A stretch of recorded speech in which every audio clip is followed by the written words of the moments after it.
भाई इलेक्शन के थ्रू ही वो अपनी बात मनवा सकते हैं और पॉलिटिकल पार्टीज़ पे प्रेशर बना सकते हैं। तो और फिर उनको फील होता है कि vote matters in the way they things are run in the country, मतलब उनको लगता है लोगों को, कॉमन लोगों को, कॉमन पीपल को कि भाई उनका वोट बहुत इंपॉर्टेंट है और उनके वोट से बहुत असर पड़ता है। इंटरेस्ट जो है ना वोटर्स का इलेक्शन की एक्टिविटीज़ में वो काफ़ी ज़्यादा बढ़ा है।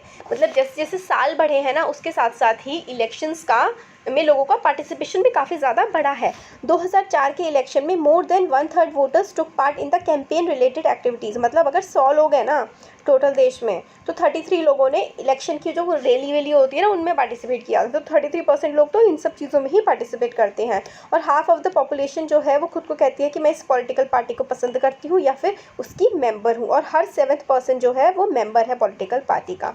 तो इसमें यह मतलब है कि 2004 के इलेक्शंस में लगभग 33% लोगों ने तो रैलियों में पार्टिसिपेट किया था, और लगभग 50% पॉपुलेशन जो है वो कहती है क्लोज टू वन और अदर पॉलिटिकल पार्टी की। 50% पॉपुलेशन कहती है कि मैं इस वाली पार्टी के, इस वाली पार्टी के क्लोज हूँ, और हर सातवां इंसान ना हमारे देश में वो एक पॉलिटिकल पार्टी का मेंबर है।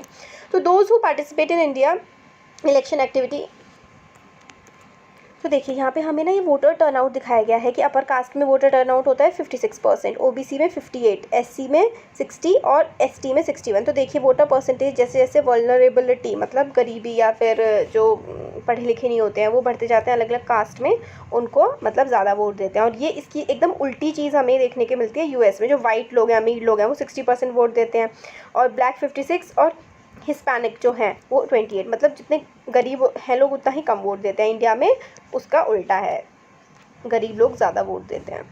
तो ये कुछ चीज़ें हैं। अब 4th पॉइंट आता है those who participate in any election related activity, ये वाला है ना। तो काफ़ी सारे लोग इलेक्शन रिलेटेड एक्टिविटी में पार्टिसिपेट करते हैं। तो इलेक्शन में पहले इतने 8% ने किया था और अब 32% लगभग लोग इसमें पार्टिसिपेट करते हैं इलेक्शन रिलेटेड एक्टिविटीज़ में। 2004 का, अब तो और बढ़ गया होगा। अब आता है एक्सेप्टेंस ऑफ इलेक्शन आउटकम। तो इससे पहले वाला जो पार्ट था उसमें हमने देखा कि किस तरीके से लोग इलेक्शन में पार्टिसिपेट करते हैं। अब पार्टिसिपेट कर लिया, वोट दे दिया, अब जो रिज़ल्ट आया क्या लोग उसको एक्सेप्ट करते हैं? तो हमारे देश में तो हाँ काफ़ी हद तक काफ़ी उसको अच्छे से एक्सेप्ट किया जाता है।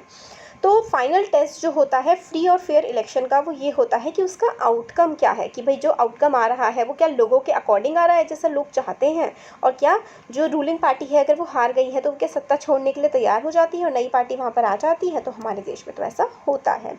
तो अगर इलेक्शंस फ्री और फेयर नहीं होंगे ना तो हमेशा जो पावरफुल होंगे ना वही पार्टी में आएंगे, और ऐसी सिचुएशन में जो रूलिंग पार्टी होगी जो सत्ता में होगी वो कभी हारेगी ही नहीं। यूजुअली क्या होता है, जो लूजिंग पार्टी होती है does not accept the outcome of a rigged election.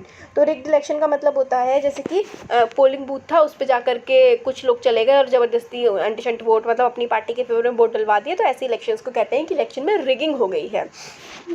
तो हमारे देश में जनरली ऐसी केसेस काफ़ी हद तक कम होते हैं, इसलिए हमारे देश की जो डेमोक्रेसी है वो स्ट्रॉन्ग है। तो यही बताया गया है कि outcome of India's elections speak to itself. तो इंडिया के इलेक्शन